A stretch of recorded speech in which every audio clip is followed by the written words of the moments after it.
ഇത് ലോകത്തിലെ ഏറ്റവും ശാപം കിട്ടിയൊരു പാലം. പണിത അന്ന് തൊട്ട് മുട്ടൻ കട്ടർ കുഴികൾ മാത്രമേ ഉള്ളൂ. ഇതിലെ സ്ഥിരം വണ്ടി ഓടിച്ചാൽ അവൻ്റെ വണ്ടിയുടെ പരിപ്പിളകും, ഓടിക്കാൻ അവൻ്റെ നടുവൊടിയും. ഇഷ്ടം പോലെ അപകടങ്ങളുണ്ടായിട്ടുണ്ട്. രാഷ്ട്രീയക്കാർക്ക് കൈയിട്ട് വരാൻ വേണ്ടി മാത്രം പണിതൊരു പാലം. ഈ പാലം പണിയുടെ പേരിൽ ഒരുപാട് കാശ് കക്കാൻ വേണ്ടിയാണ് കുറേ നാറുകൾ നടക്കുന്നത്. പണിയും പൊളിയും.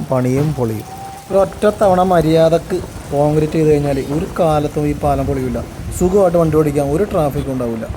ഇതൊന്നും ചിന്തിക്കാതെ താൽക്കാലികമായി ചാപ്പ ഒട്ടിച്ച് ജനങ്ങളെ ഊറ്റണയാണ് ശരിക്കും പറഞ്ഞാൽ. ഇത് തന്നെയാണ് എല്ലാ റോഡിലും നടക്കുന്നത്. എത്ര രൂപയാണ് ടാക്സ് അടച്ച് എല്ലാവരും വണ്ടി ഇറക്കണത്. 15 വർഷത്തെ ടാക്സ് അഡ്വാൻസ് മേടിച്ചിട്ട് ഇവന്മാർ കക്കണല്ലേ. ഏതെങ്കിലും റോഡും മര്യാദക്ക് കൊണ്ടുവന്നിട്ടുണ്ടോ?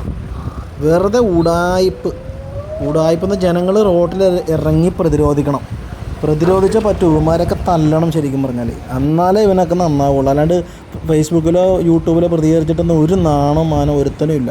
സംഭവമൊക്കെ ശരിയാണ്. റോഡ് പണിതവനും പാലം പണിതവൻ്റെയും അപ്പനെയൊക്കെ നമ്മൾ മരണം വരെ ഓർക്കും. പക്ഷെ അങ്ങനെ ഓർത്തിട്ട് എന്താ കാര്യമുള്ളത്?